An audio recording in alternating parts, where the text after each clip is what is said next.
Então, vamos lá, né? Ô, Apareceu aqui. César, Oi? essa matéria não tem ela no portal para mim. Eu estava olhando, não tem não no Uai, portal. eu já coloquei. Você colocou? Coloquei. Ah, eu vou olhar. Tá na unidade. Como é que é? Unidade 2, seção 1, uma coisa assim. Então tá, obrigada. Tá no quarto encontro. Tá, É que a obrigada. unidade 2 não foi aberta pra gente ainda. Só Ah, segunda. é? É só Uai. dia 15. Ah, não sabia, não. É que eles pedem para postar no encontro 2 já, na parte 2, né? Não, só um ainda que foi aberto, a 2 ainda não. É só segunda-feira que abre a 2. Ah, então é isso. Então, pessoal, primeiro, boa noite para todo mundo. Então, a aula passada a gente viu sobre as lesões reversíveis, que são as degenerações, e nessa aula a gente vai falar sobre o processo de morte celular. Então, ao atuarem nas células, os agentes lesivos eles causam lesões reversíveis ou morte celular. Então, a gente depende aí da natureza do agente agressor e da intensidade e duração da agressão. Então, a morte celular, ela é um processo, ou seja, ela é uma sucessão de eventos. Então, é difícil estabelecer qual que é o fator que vai determinar a irreversibilidade da lesão. O que quer dizer? A gente pode ter o processo de morte celular diretamente, sem a célula degenerar, mas a gente tem um processo em que a célula degenera, depois ela morre. Então, qual que é o limite? A gente não consegue estabelecer até qual ponto a célula se degenera para entrar, então, no processo de morte celular. Então, não pode ser sempre estabelecido por critérios morfológicos.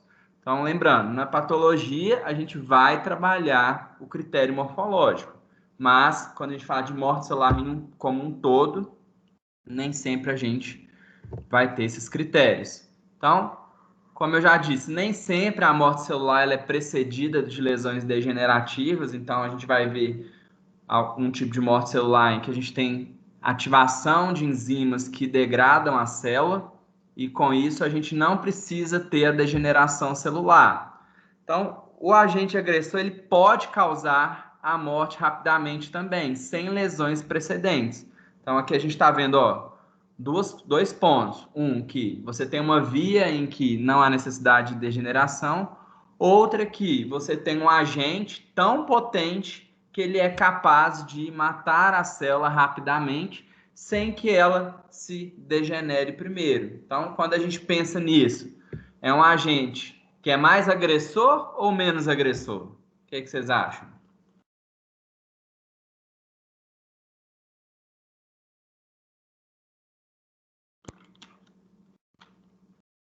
Mais ou menos. Mais agressor.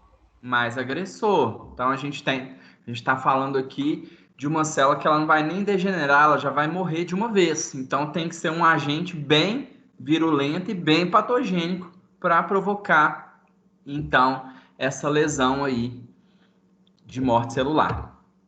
Então, quais são as causas da lesão celular? Primeira causa, hipóxia. Então, hipóxia ela vai interferir com a respiração oxidativa aeróbica. Então, a hipóxia é uma das causas mais importantes aí de lesão e morte celular. Então, vocês acham que hipóxia e isquemia é a mesma coisa? O que vocês têm a me dizer sobre isso? Não. Eu acho que não é a mesma coisa. Hipóxia é a morte celular é a mesma causa. E aí é falta de oxigênio, né? Repete, Fábio, que falhou um pouquinho. Hipóxia ela mesma comete tipo um suicídio. E isquemia é tipo uma falta de oxigênio. Não. Então, pessoal, a hipóxia, ela é a falta de oxigênio. Então, quando a gente fala hipóxia no tecido, então tem pouco oxigênio no tecido. A hipóxia ela vai evoluir para anóxia. Então, a anóxia é quando a gente não tem oxigênio no tecido. E a isquemia é quando a gente tem a cessação do fluxo sanguíneo. Então, a isquemia leva à hipóxia. Não é a mesma coisa. Então, a isquemia é um evento em que você tem a interrupção do fluxo sanguíneo. Então, vou dar um exemplo. A gente tem uma artéria lá com aterosclerose que a gente já viu. Então, forma-se um trombo. Aquele trombo se desprende e a gente tem o quê? Um êmbolo. Esse êmbolo ele vai lá para a artéria coronária e ele se prende na parede do vaso. Então, por quê? Porque o diâmetro da artéria é menor e aí ele fica lá interrompendo o fluxo sanguíneo. Então, esse processo a gente vai chamar de isquemia. Então, de onde o trombo obstruiu para frente, não passa sangue. Então, isso é isquemia. Então, qual que é a consequência da isquemia? A hipóxia. Então, se não passa sangue, não vai passar hemácia, não vai passar hemoglobina e não vai passar oxigênio. Então, uma é consequência aí da outra. Então, não é o mesmo conceito. A isquemia, então, no caso, é a obstrução do vaso. Não é que é obstrução, é porque existem várias formas de isquemia. Então, a isquemia é quando a gente tem a redução ou a interrupção do fluxo sanguíneo. Tá, entendi. Entendeu? Então, a isquemia é quando não passa sangue. E a hipóxia é um resultado da isquemia. Não passa sangue, o oxigênio ele não vai. Outro tipo de causa de lesão celular, agente químico. Então, o agente químico ele pode lesar as células.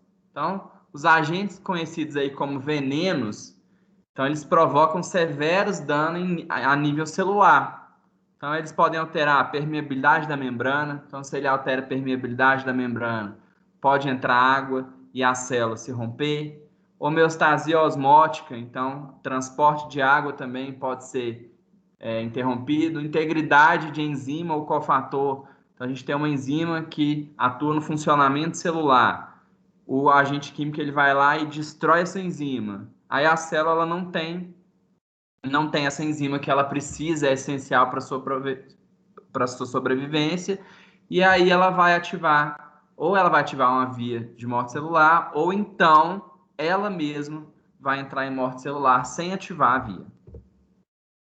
Então, a gente tem também agentes que são encontrados diariamente no meio ambiente. Então, poluente do ar, inseticidas. Então, inseticidas provocam morte celular, gás carbônico, asbestos e também estímulos sociais como o consumo aí do álcool. Agentes infecciosos. Então, a gente tem vírus, bactérias, protozoários, fungos. Então, a gente tem diversas lesões que são provocadas aí por esses patógenos. E lembrando, quando a gente fala de patologia, a gente vai ver histopatologia. Então, a gente tem que aprender as lesões. Então, as lesões, elas são características. Eu vou dar um exemplo. A gente tem um abscesso hepático. Então, um abscesso hepático provocado por uma bactéria, que é piogênico, ele tem membrana, ele tem pus. Um abscesso provocado por uma ameba, que é um protozoário, no tecido a gente já vai ver que não tem pus, então a gente não vai ver bactéria, e isso a gente consegue identificar através da histopatologia. Então a gente vai ter a lâmina lá de HE, vai analisar o tecido e vai conseguir identificar aí as alterações teciduais. Reações imunológicas. Então, a imunidade ela é útil aí na defesa do nosso organismo contra os patógenos. Mas a imunidade ela também pode provocar lesão celular. Então, um exemplo que a gente está vendo aí é o COVID. Então, todo mundo vê que a inflamação no COVID ela acaba sendo mais deletéria do que benéfica. Por quê? Porque a gente tem, às vezes, uma inflamação tão intensa, então a gente tem células. As células possuem grânulos, essas células elas vão degranular sobre o tecido, vão tentar matar o patógeno, mas vão matar as células em volta também. Então, é muito discutido na patologia até que ponto que a reação imunológica ela é favorável. Então, existem vários estudos sobre várias patologias em que a gente comprova que a inflamação, quando exacerbada, ela agrava o quadro do paciente e não contribui para a melhora dele. Porque a gente tem um boom de citocinas, ou seja, tem uma alta produção de citocinas. As citocinas elas vão ativar células, recrutar células, as células vão lá para o tecido, começam a tentar combater o patógeno, mas ela acaba também provocando a morte celular das células daquele parênquima. Então, isso tem um lado também deletério. Fatores genéticos, então, são anomalias genéticas que provocam alterações patológicas grosseiras. Então, quais são os tipos de defeitos que causam lesão celular? Então, a gente tem deficiência de proteínas funcionais, defeitos enzimáticos no erros inatos do metabolismo, acúmulo de DNA danificado, proteína mal dobrada. Então, aqui eu coloquei um exemplo da anemia falciforme. Então, na anemia falciforme, a gente tem a troca de um aminoácido e quando a hemácia ela se desoxigena, então ela vira uma desoxihemoglobina, ela vai se polimerizar. Então, ela se polimeriza em forma de foice. Então, essa foice ela vai provocar lesão celular. Então, ela pode obstruir a microcirculação, ela pode provocar uma hipóxia, né? Obstrui e provoca isquemia. A isquemia leva à hipóxia, e a hipóxia vai levar à morte celular. Então, vejam bem, a gente sempre vai pegar uma linha de raciocínio. Então, a gente sempre tem que pensar no caminho que a doença vai percorrer. Então, a gente tem uma alteração genética e a gente tem a hemácia em forma de foice. Ok, ela vai ser destruída lá no baço, mas não são todas que vão ser destruídas. E a partir daí, o que pode acontecer? Então, o paciente, ele vai ter crise de vasoclusão. Então, essas hemácias, elas vão obstruir a microcirculação. Então, ele tem edema de pés, edemas de mão. E é comum ele ter, por exemplo, úlcera de perna. Por quê? Porque a gente sabe que o retorno de membro inferior é pior do que de membro superior. Então, já está obstruído, o retorno já é pouco. Então, aí falta oxigênio ali, e aí o tecido ele começa a necrosar. Então, a úlcera, ela é uma necrose de superfície. Então, vejam bem, fechamos o contexto. E devido a um fator genético. É uma mutação genética em que a gente tem alteração de um aminoácido pelo outro. Desequilíbrio nutricional. Então, tanto a deficiência quanto o excesso nutricional podem levar aí ao processo de lesão celular. Então, um exemplo aí, dieta rica em gordura animal, né? A gente tem o desenvolvimento, então, da aterosclerose. Então, a aterosclerose, quem lembra o que é, já ia dar a resposta.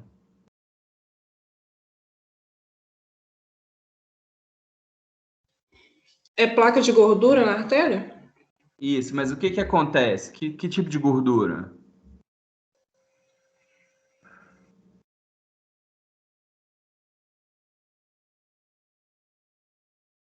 É monoditriglicerídeos ou colesterol? Colesterol. Colesterol. Então, o processo de depósito do colesterol que vai fazer toda essa lesão aqui no tecido. Então, se a gente está falando de lesão tecidual, consequentemente, a gente tem lesão celular.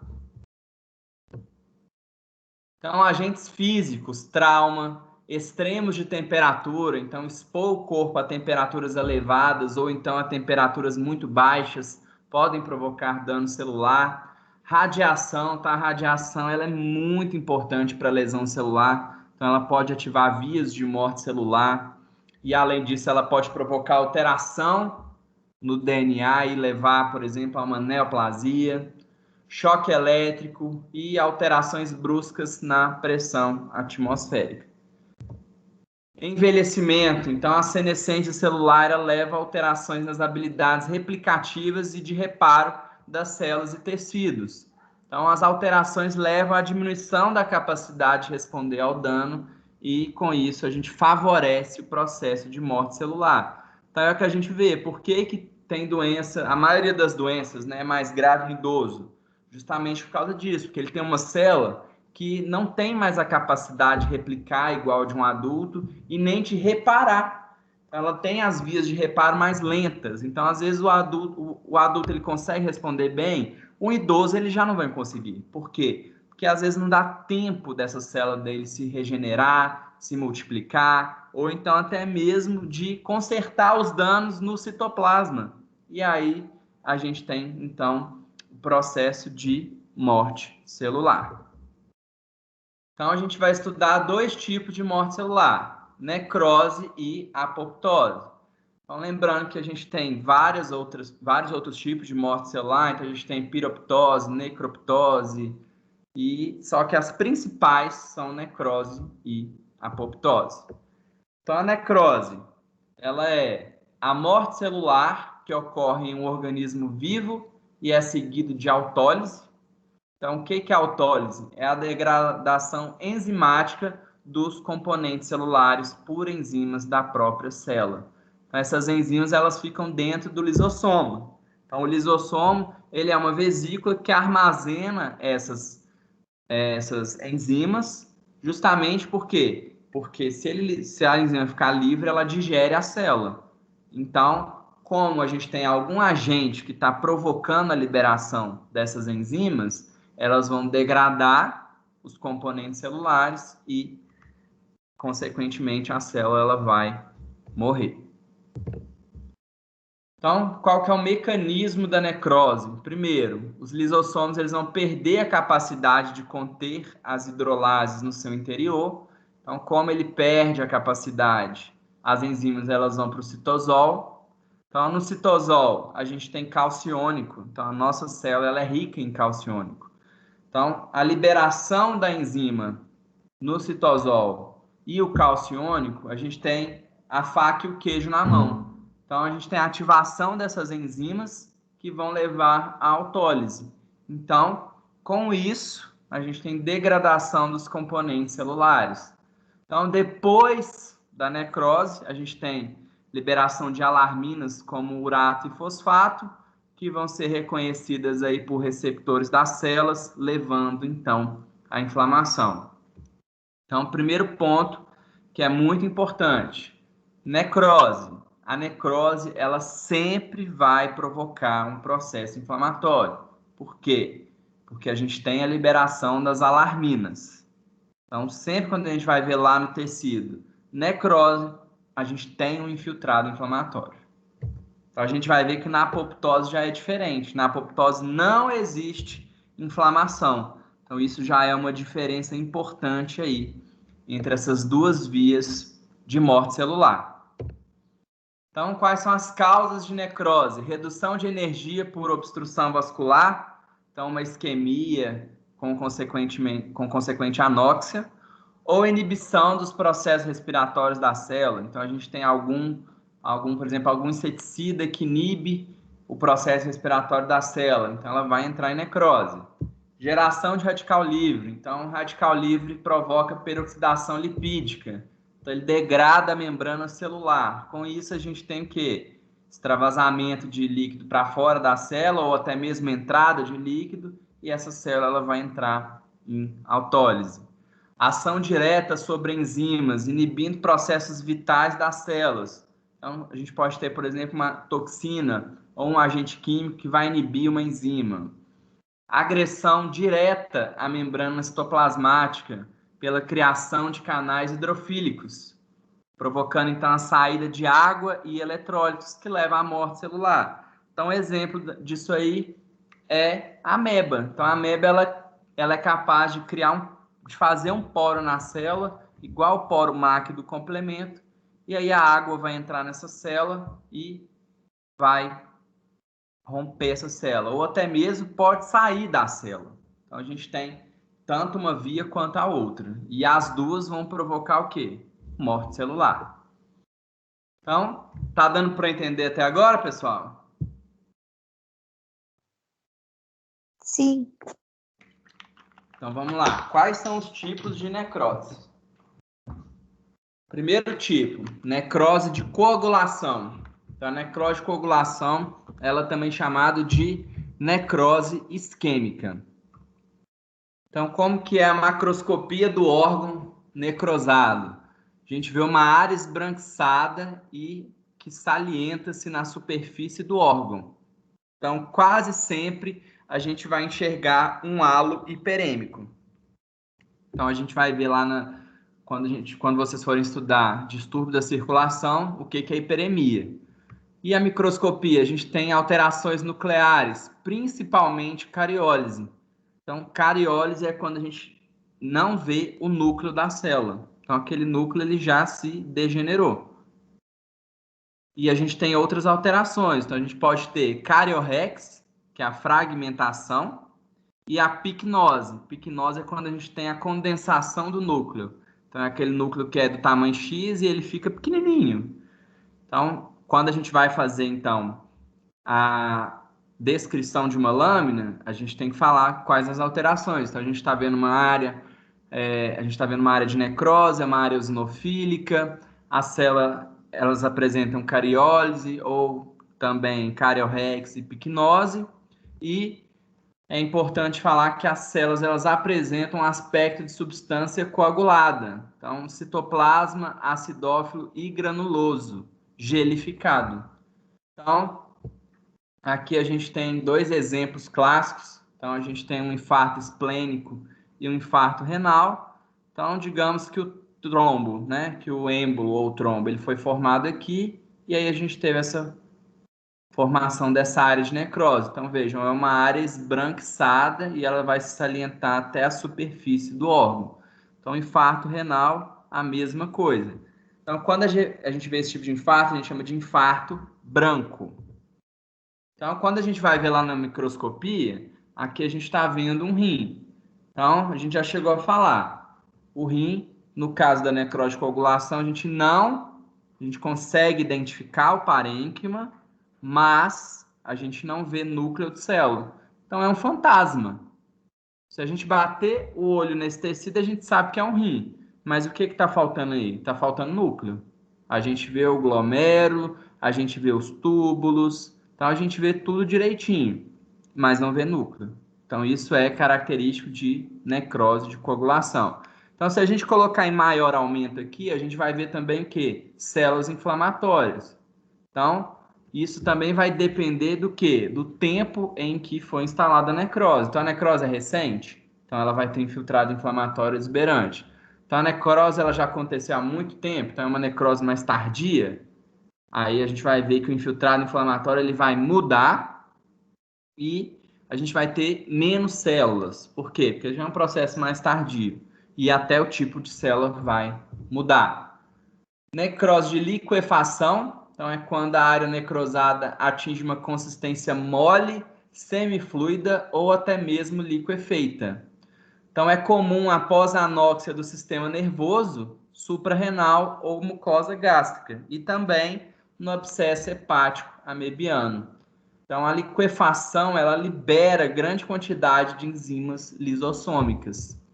Então, aqui é um exemplo, a gente tem um parênquima cerebral, então a gente tem um tecido que é mais frouxo. Então, quando a gente tem a morte celular no tecido cerebral, o material ele fica fluido. Então, quando a gente vai olhar lá no microscópio, a gente já consegue identificar que o parênquima mudou. Então, olha, no caso de coagulação, a gente mantém a arquitetura do órgão. No caso da liquefação, não. Então, o tecido todo virou o quê? Virou um material de necrose. Então, a gente vê células inflamatórias, a gente pode ver também picnose. Vamos ver se a gente acha mais alguma alteração. Aqui parece cariorrex. Então, a gente vê as alterações nucleares no material. Aqui também o abscesso hepático amebiano, que é o que a gente viu lá na plataforma que eu mostrei para vocês. Então, o abscesso, ele também, provocado por ameba, também é uma necrose de liquefação. Então, a ameba, ela está lá no intestino, ela vai invadir a mucosa, vai atingir a corrente sanguínea, pegar o espaço porta lá e vai para o fígado. Então, não sei se vocês conseguem reparar, mas aqui a gente tem um ponto e aqui a gente tem um ponto maior. Então, como que isso acontece? A gente tem a chegada de várias amebas. Então, em cada espaço porta, ela vai provocando um microabscesso. Então, eles vão aumentando e aí essas áreas elas vão se confluindo, ou seja, a gente vai unindo um microabscesso ao outro até formar, então, uma zona grande de abscesso. E ali a ameba está secretando produtos, matando as células e a gente vai ver, então, esse material eosinofílico e amorfo. Então, aqui é um hepatócito. Ninguém consegue olhar uma imagem dessa e imaginar que se trata de um hepatócito. A gente vê o quê? Uma área eosinofílica associada aí a um intenso infiltrado inflamatório. Então, olha a diferença. Coagulação mantém a arquitetura, liquefação já não vai manter a arquitetura. Então, a necrose lítica é a necrose de hepatócitos em infecções virais, então é chamada aí de lise ou esfacelo. Então, é necrose por esfacelo. A caseosa é uma área necrosada que tem aspecto morfológico de massa de queijo. Então, microscopicamente, a gente tem transformação das células necróticas em uma massa homogênea e acidófila. Então, a gente vai encontrar aí núcleos picnóticos e cariorrex, principalmente na periferia. Então, quem lembra aí o que é o núcleo picnótico que a gente acabou de falar?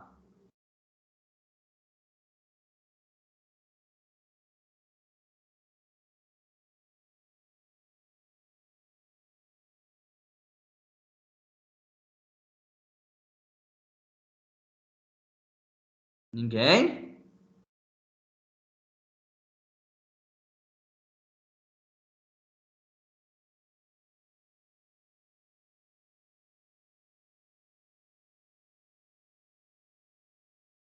Lembra, a gente tem a ausência do núcleo, o núcleo fragmentado e o núcleo condensado. Então, aquele núcleo fica bem pequenininho. O condensado seria o picnótico? Condensado é o picnótico, então é aquele que a gente viu aqui nessa imagem, ó. Então, a gente tem um núcleo bem pequenininho. A gente vê a cromatina bem densa. A cariorrex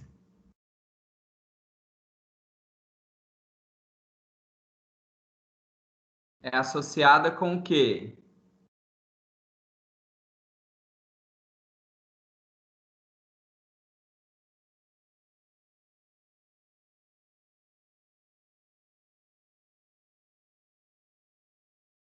Então, a gente já falou que o picnótico é o condensado. Então, falta o núcleo fragmentado e a ausência de núcleo. Tá, cariorrex é o fragmentado. Isso, cariorrex é fragmentado e cariólise, então a gente sempre lembra, lise. Então, lise a gente já imagina o quê? Que não tem nada. Então, cariólise não tem núcleo, cariorrex, núcleo fragmentado e picnose ou núcleo picnótico, quando a gente tem a retração do núcleo.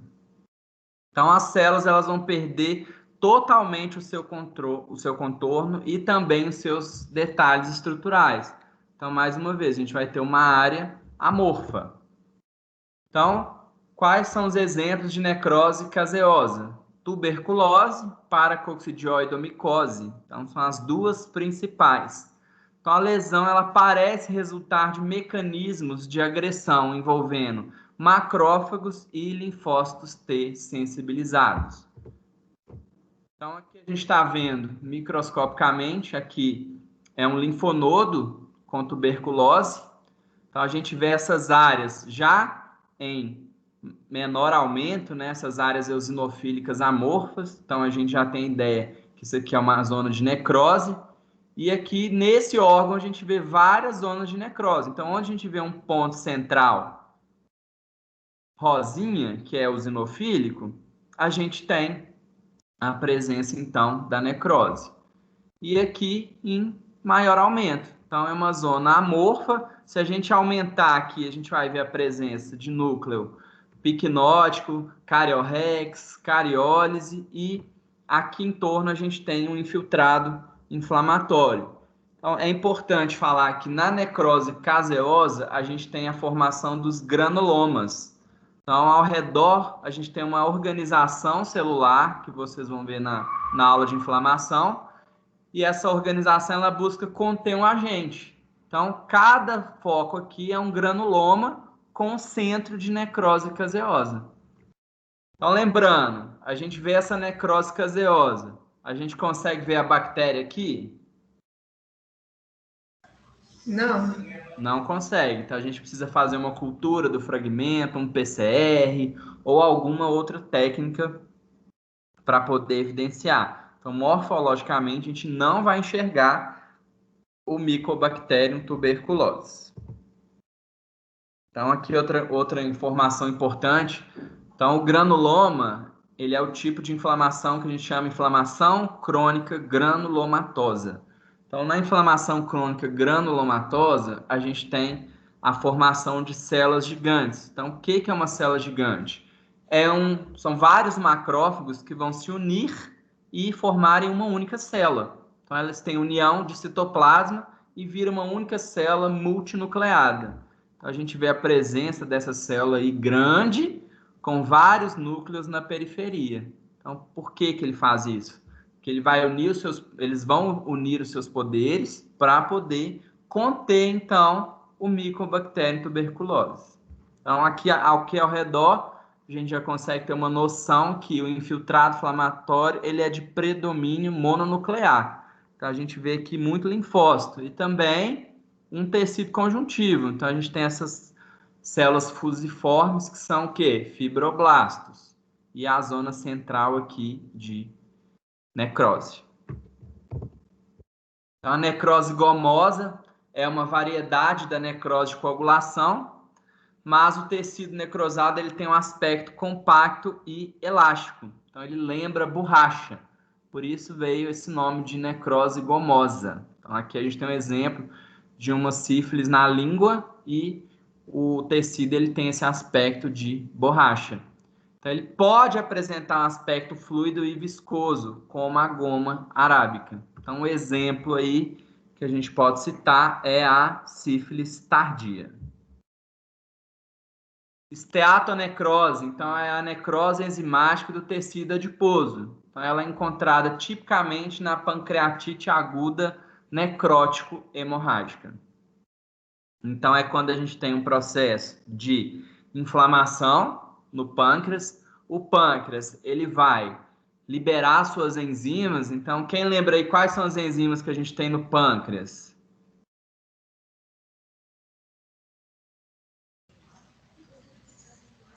Amilase e lipase?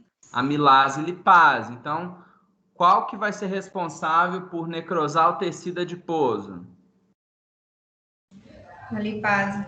A lipase. Então, ela vai destruir o tecido adiposo. Então, lembrando também que a pancreatite aguda necrótica hemorrágica, ela é uma situação muito grave. Então, o paciente ele evolui muito rápido e é aquele paciente que ele fica com o abdômen aberto na unidade de terapia intensiva.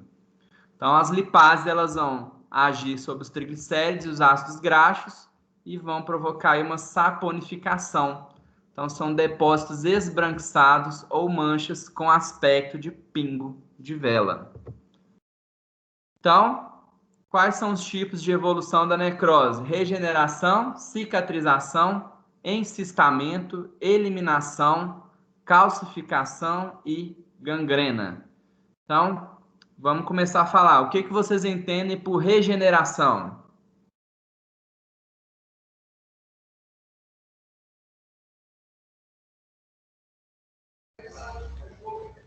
Pode ser o tecido necrosado ele conseguir se regenerar, conseguir voltar. Exatamente. Então, a gente tem, por exemplo, a gente tem uma pequena área de necrose hepática. Então, a gente sabe que os hepatócitos são células quiescentes, então elas têm uma facilidade de se regenerar. E aí, o estímulo ele foi cessado, que provocou a necrose, e o hepatócito ele vai o quê? Ele vai se dividir e ele vai ocupar aquele parênquima com novos hepatócitos. Então, isso é regeneração. E a cicatrização?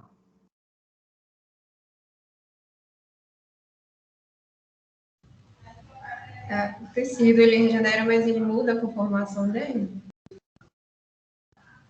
Muda a conformação de que sentido? Tipo assim, é um outro tipo de tecido diferente do que era antes. E qual tecido? Qual que é o tecido?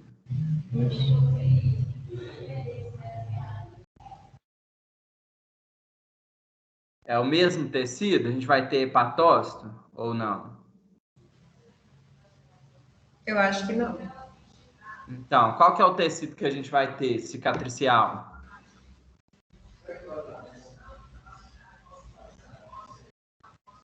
É aquele tecido que se cora de verde, lá no tricômico de Gomori.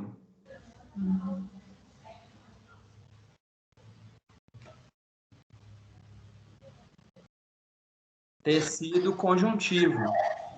Então, a gente teve lá um agente que provocou a necrose. Então, esse agente foi eliminado e o parênquima ele não consegue regenerar. Então, aquela área ela vai ficar vazia? Não. Então, a gente tem ativação de células mononucleares.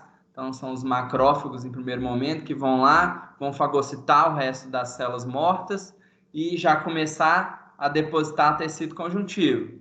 E depois a gente vai ter o quê? Presença de fibroblastos, que é uma célula especializada na síntese de tecido conjuntivo. Então, a gente vai substituir o parênquima por tecido conjuntivo. Então, isso é cicatrização. Encistamento. Então, o encistamento é quando a gente tem a contenção daquela área de necrose. Eliminação. Então, eliminação é quando a gente tem a necrose próxima de uma área canalicular. Então, é uma área de necrose que está próxima de um vaso. Então, com o processo de cicatrização, essa área ela vai ser eliminada para a luz do vaso.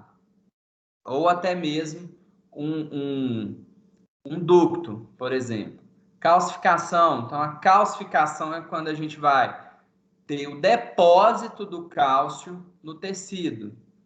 Então, essa calcificação é chamada de calcificação distrófica. Então, o cálcio ele é oportunista.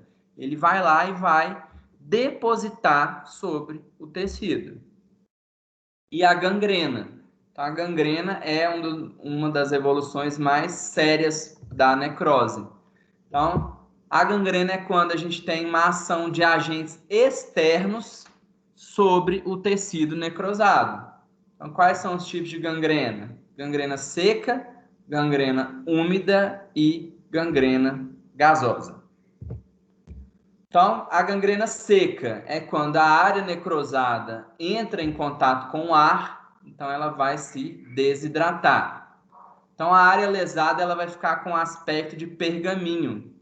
Então, é uma lesão que ocorre preferencialmente na extremidade dos dedos e na ponta do nariz. Então, isso é consequência de lesão vascular. Então, um exemplo clássico aí são os pacientes portadores da diabetes mellitus. Então, como que é a zona de gangrena seca? Então, é uma área de cor escura. Então, ela pode ser azulada ou negra. Lembrando que aqui a gente tem uma peça, né, que está fixada. Então, a gente sabe que o processo de fixação altera a coloração natural. Então, a gente está vendo mais amarronzada. Então, quando a gente vê a peça in natura, ela vai ser azulada ou negra, derivado dos pigmentos da hemoglobina. Então, a gente tem a presença de uma linha nítida no limite entre o tecido necrosado e o tecido não necrosado, que é um halo hiperêmico. Gangrena úmida. Então, a gangrena úmida é quando a gente tem a invasão da região necrosada por micro-organismos aeróbicos. Então, esses micro-organismos são produtores de enzima.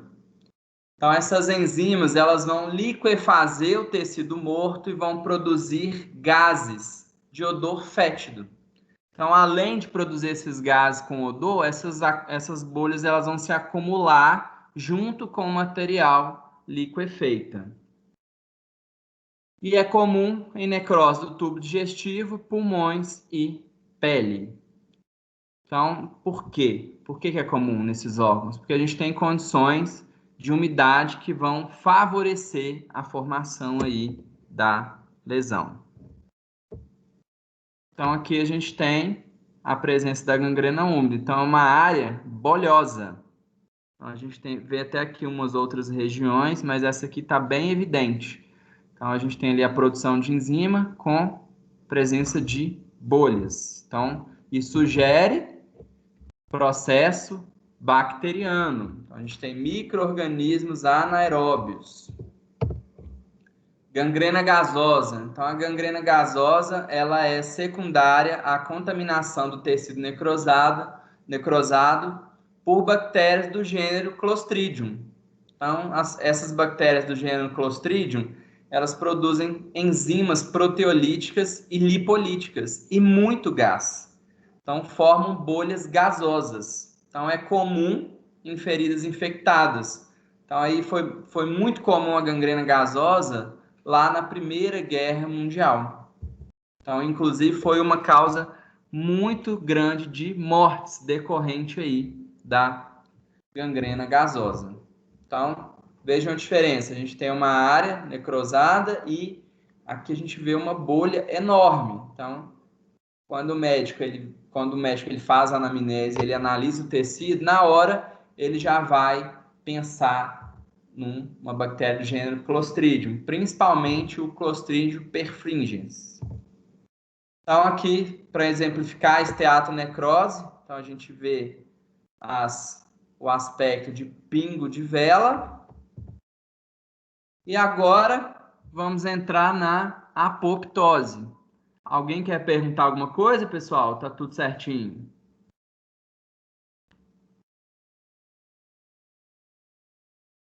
Não tá indo. Tudo certo? Então tá bom. Então a aula tá indo super rápido. Desde aí nós vamos acabar 8h10. Então vamos lá. A apoptose, então ela é conhecida como a morte programada. Então é uma lesão em que a célula vai ser estimulada a acionar mecanismos que culminam com a sua morte. Então aqui a gente já está vendo um mecanismo em que a célula ela não sofre autólise e nem sofre ruptura da membrana citoplasmática. Então vejam a diferença. Necrose, morte celular seguida de autólise, tem inflamação. Apoptose, não sofre autólise, não tem ruptura de membrana, não tem autólise e não tem inflamação. Então são as principais diferenças. Na apoptose, a célula morta ela vai ser fragmentada e os seus fragmentos eles vão ser envolvidos pela membrana plasmática. Então, esses fragmentos a gente vai chamar aí de corpos apoptóticos. Então, esses corpos apoptóticos eles vão ser fagocitados por células vizinhas sem desencadear quimiotaxia ou ativação de células inflamatórias. Então, a gente tem um processo que não induz a inflamação. Então, quando a gente tem estímulos nocivos ao organismo, a apoptose ela vai desempenhar um papel importante. Então, quando a gente tem um papel importante da apoptose aí, diante de células neoplásicas, linfócitos com disfunções que geram doenças autoimunes, dentre outros. Então, a apoptose ela também é ativada em processo fisiológico. Alguém consegue me dizer algum exemplo de um processo fisiológico de apoptose? Consegue pensar? Então, a gente tem uma demanda celular e depois a gente não tem mais essa demanda. Aí a célula vai entrar em apoptose.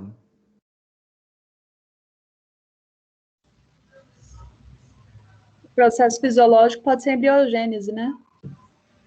Explica essa biogênese. Embriogênese. Embriogênese? Isso. Não, mas aí a embriogênese é a multiplicação celular. A gente está falando da apoptose. A morte da célula. As hemácias no final do tempo de vida, elas entram em apoptose? Não. Linfócitos, depois que acaba o processo inflamatório? Pode. Então, a gente tem, em alguns casos, quando cessa o processo inflamatório, a célula vai entrar em apoptose, se é um caso.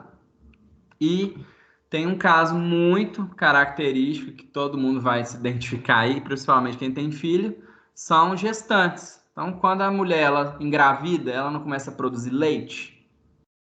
Então, a mama dela não aumenta. A gente tem o quê? Uma hiperplasia das células glandulares. Então, depois que o bebê nasce, já se alimenta, amamenta um tempo, o organismo ele não precisa mais daquele tanto de célula para produzir leite. Então, aí faz o quê? Vai ter uma necrose? Não, vai ter uma apoptose. Então, a apoptose vai ser uma via que vai ser ativada e a célula vai morrer sem gerar nenhuma inflamação. Então, é o exemplo clássico glândula mamária. Então, quais são os mecanismos da apoptose? Então, existem vários tipos de mecanismo. Dentre eles, a ativação dos receptores que têm domínio de morte, que a gente chama de via extrínseca, aumento da permeabilidade mitocondrial, que é a via intrínseca, com liberação de substâncias que vão induzir a apoptose. Então, o que é isso? Vou dar um exemplo.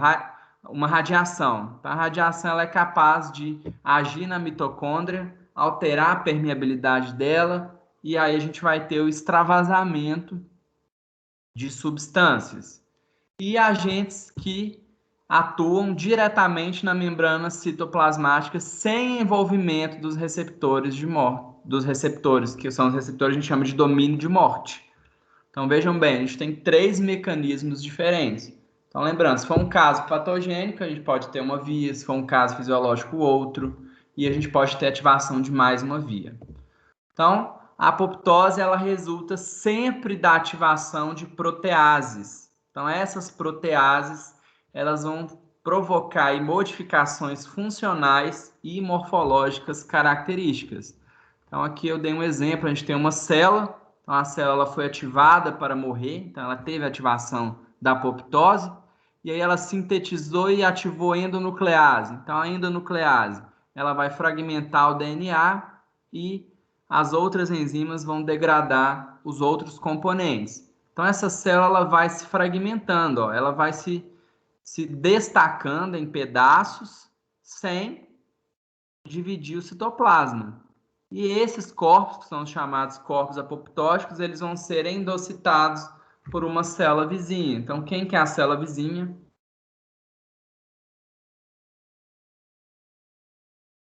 A caspase, ela é a enzima que é responsável pelo processo de apoptose. Então, a gente tem as vias, mas todas as vias cursam com a ativação das caspases. Então, as caspases ativadoras são as 8, 9 e 10, e as efetuadoras são as 3, 6 e 7. Então, a caspase ativadora, o próprio nome diz, vai ativar a caspase efetuadora.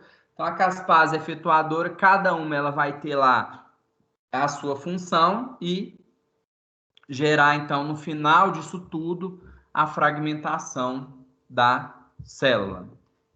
Então, aqui a gente está vendo caspase 3, 6 e 7. Então, essas caspases são as efetuadoras ou as ativadoras?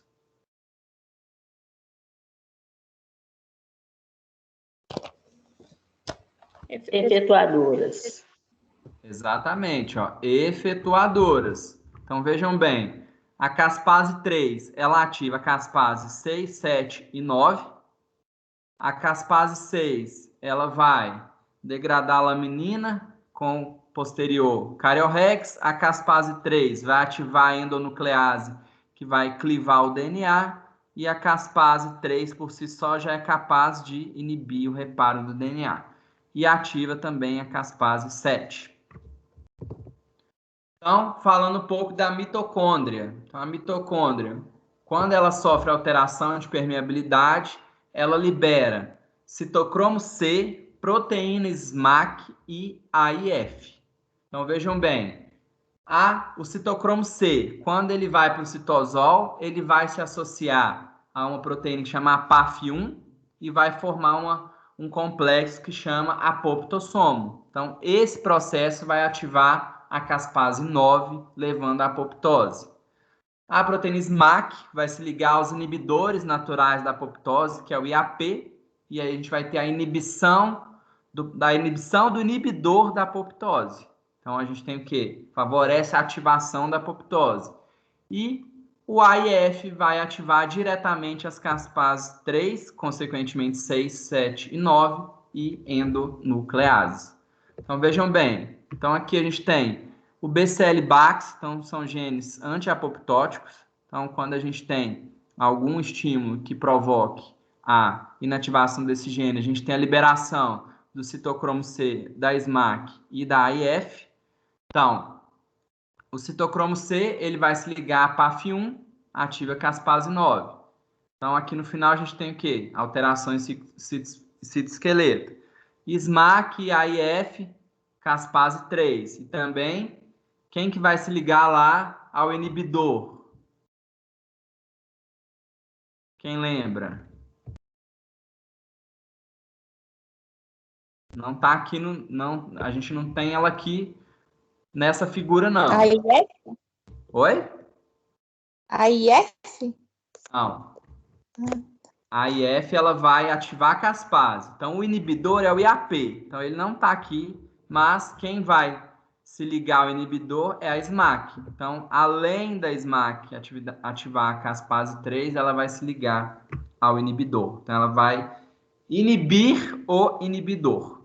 Então, vejam bem, radiação. Radiação, ela pode ter efeito direto na clivagem do DNA, ela pode ter efeito nos receptores de domínio de morte. Então, o domínio de morte, ele é um receptor, então a gente vai ter aqui um antígeno que vai se ligar e ativar caspase 8 vai ativar caspase 3 ativa 6, 7, 9, e aí a gente tem ativação da apoptose.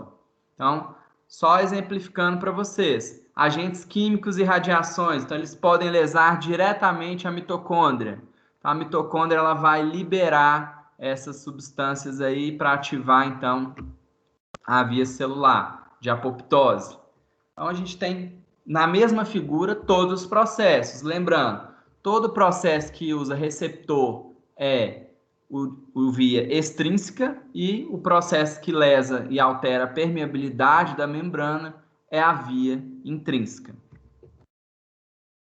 Então, a SMAC vai inibir o IAP. E aqui a gente está vendo o AIF.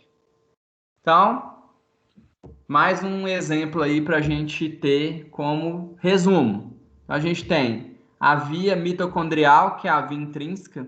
Então, a gente tem substrato de fator de crescimento, lesão de DNA por radiação, toxinas radicais livres, ou então a proteína mal dobrada. Então, a gente tem BCL2. Então, o BCL2, ele vai alterar a permeabilidade da membrana, libera citocromo C. Então, o citocromo C e outras proteínas vão desencadear as caspases. Então, aqui a gente tem as caspases ativadoras e as caspases efetuadoras. E aí a gente tem ativação de endonucleases e degradação do citoesqueleto. Então, a gente tem fragmentação nuclear e a digestão das células sem autólise, né? E o receptor da via extrínseca, por exemplo, o receptor de morte. Então, a gente tem o receptor do fator de necrose tumoral e o FAS. Então, a gente tem a ligação, proteínas adaptadas, mesma coisa. Ativou caspase, já a gente tem a caspase desencadeante, que vai ativar a executora e, consequentemente, a gente degrada o citoesqueleto, ativa endonucleases que fragmentam o núcleo. Então, o fim disso tudo, a gente tem a presença aí, ou a formação dos corpos apoptóticos. Então, esses corpos apoptóticos, eles têm ligantes para receptor de células fagocíticas. Então, aqui a gente tem principalmente o macrófago, e aí o macrófago ele vai fagocitar e digerir, então, esse corpo apoptótico, sem ativar outras células, ou seja, não tem inflamação. Todo mundo entendeu até agora, pessoal? Tá fácil? Ô César, para mim tá bem confuso, porque o que eu tive em CMF4 tá totalmente, quer dizer, para mim tá totalmente perdida, porque eu não tive, para falar a verdade. Tipo, então, tudo que eu falava em voz alta aqui parecia que estava errado. Oi? Tudo que eu falava para mim mesma, tipo, faz isso, parecia que estava errado. Então, tipo, eu não sei, eu tô perdida. Me perdi total na parte da apoptose que você fez, né? Da CMF3, essa do desenhinho mesmo, da célula. Desenho? Isso, O que você ficou em dúvida? Não, então, porque a gente teve CMF4 e a gente não teve ainda imuno, né? Mas a CMF4, tudo que você falou tá mais confuso. Tipo, para mim ficou muito confuso. Não sei nem explicar. Então, vamos lá. Perdida. Na verdade, assim, é claro que a gente não vai cobrar essa via inteira. É importante vocês saberem o seguinte, que a gente tem via intrínseca e via extrínseca. Aqui tem um exemplo melhor. Então, a gente tem via intrínseca. Ó, uma célula viável, quando ela tem sinal de sobrevivência, como, por exemplo, fator de crescimento, ela produz proteínas anti-apoptóticas, que é o BCL2. Então, o BCL2 ele se liga aqui e aí o citocromo fica preso dentro da célula, dentro da mitocôndria. Então, não tem extravasamento de citocromo C, a célula sobrevive. Então, aqui a gente está falando de via intrínseca. Próximo passo. A gente teve uma radiação, lesou o DNA. Então, depois a gente teve lá a alteração na mitocôndria. Então, esses agentes foram capazes de lesar a mitocôndria. Então, tanto lesão de DNA quanto proteína anormalmente dobrada. Então, vai chegar lá na mitocôndria. Então, a gente tem a ativação do BAX e o antagonista ele é o BCL. Então, ele não é anti-apoptótico, então ele tem que ser desligado. Então, essa ativação do canal libera o citocromo. Então, o citocromo, vamos voltar lá. O citocromo ele vai ativar, vai se ligar ao APAF1 e vai ativar, então, a caspase 9. Então, ela vai clivar a caspase PRO9 em 9. Então, a C9 é a ativa. Então, isso provoca o quê? Alterações de citoesqueleto. Proteína SMAC. Então, a proteína SMAC, ela vai ser capaz de ativar a caspase 3. A caspase 3, ela inibe reparo do DNA, ela ativa endonucleases e ativa a caspase 6, além de ativar a 7 e a 9. Então, é claro que eu não vou pedir esse esquema complexo, né? Só para vocês entenderem que o que é importante? A gente saber isso aqui, ó. Citocromo C se associa com a proteína APAF1, forma o complexo do apoptossomo, ativa a caspase 9, apoptose, ok. SMAC, principalmente, vai se ligar ao inibidor natural. Então, ele se liga ao inibidor natural, vai inibir o inibidor. Então, o que é o inibidor? É aquela proteína que vai lá e ela vai parar a apoptose. Então, ela impede com que o processo ocorra. Então, se aqui a gente está falando de uma via em que o processo precisa ocorrer, esse inibidor ele tem que ser, então, inibido. E o AIF? O AIF ele vai ativar diretamente a caspase 3. Então, é esse aqui, ó, a caspase 3. Vai ativar 6, 7 e 9. Então, o que é o produto disso tudo? A ativação de endonucleases e alterações no citoesqueleto. E, por fim, a gente tem a formação dos corpos apoptóticos.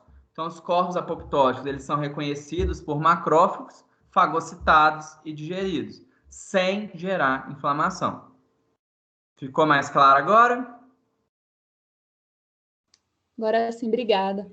Nada. Então, assim, eu não sei se não sei se eu passei para vocês, mas o livro de patologia ele é muito bom, do Boiolo. Então, é um livro de patologia que eu mais utilizo para aula e ele é muito bom para explicar essas vias da apoptose. A apoptose é complexa, mas é só para vocês saberem que tem várias vias. Então, a gente focou aqui na via intrínseca, mas existe a extrínseca. Então, a extrínseca é o quê? A gente tem o receptor com domínio de morte, por exemplo, fator de necrose tumoral. Então, se ligou lá, ativou. Quando a gente fala pró-C8, é uma caspase inativa. Então, ela ativou a caspase 8. A caspase 8, ela vai ativar o quê? Caspase 3 e vai vir aqui, vai mexer no BCL-BAX. Então, é exatamente isso. E são vários caminhos. Então, a gente está estudando o quê? Todos os caminhos simultâneos. Então, a radiação ela pode ativar a caspase 8, mas também pode diretamente provocar clivagem de DNA. Ficou claro? Sim. Beleza. Então, vamos lá. Resumindo, qual que é o processo da apoptose? Primeiro passo, a gente tem desorganização do citoesqueleto, depois condensação e fragmentação do DNA na forma de cromatina, depois disso, clivagem no núcleo. Então é cariorrex, ó. Aqui a gente está vendo o núcleo fragmentado. Então, fragmentação do núcleo, cariorrex. Então, depois que a gente condensou e fragmentou o DNA, desorganizou o citoesqueleto. Espera aí, pessoal, só um minutinho, por favor.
Só mais um minutinho, tá, pessoal? Por favor.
Prontinho, vamos lá então, pessoal?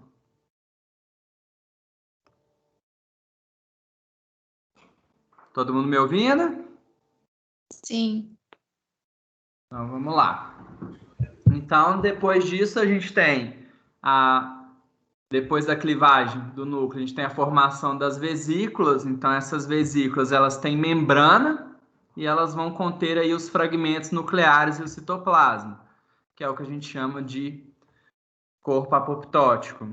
E depois esses corpos eles vão ser fagocitados aí por macrófagos. Então, como que a gente vai ver no tecido? A gente vê realmente essa cariorrex. Então, aqui a gente tem uma célula entrando em apoptose, então a gente vê a presença da cariorrex, uma acidofilia, e aqui a gente tem até uma célula mononuclear e no seu interior corpos apoptóticos. Então, a célula de defesa, né, que é um macrófago, foi lá e fagocitou, então, essa estrutura. Aqui outro exemplo, então aqui a gente tem outras células em apoptose, então no tecido a gente vai ver exatamente assim, a fragmentação da célula e a formação desses corpos. Então esses corpos eles vão ser digeridos. Então, resumindo e até para a gente exemplificar aí os dois tipos de morte celular, então falando que uma célula normal, ela entra num processo de lesão reversível, que é a degeneração, então ela pode recuperar. Então aqui a gente tem um exemplo de tumefação do retículo endoplasmático, mitocôndria e bolhas na membrana. Então, aqui a gente tem uma célula degenerada. Mas se essa lesão ela progride, então a gente tem o extravasamento das membranas do núcleo, das organelas e dos conteúdos. Então a gente tem a ativação lá das hidrolases pelo calciônico e a autólise. Então, esse processo é chamado de necrose. Então, lembrando que a necrose a gente tem associado aí células inflamatórias. Em contrapartida, né, falando um pouco da apoptose, a gente tem a ativação das vias intrínseca ou extrínseca, condensação da cromatina nuclear, bolhas na membrana, e a gente tem o quê? Desorganização do citoesqueleto, a cariorrex do núcleo e a formação dessas vesículas contendo citoplasma e fragmentos de núcleo.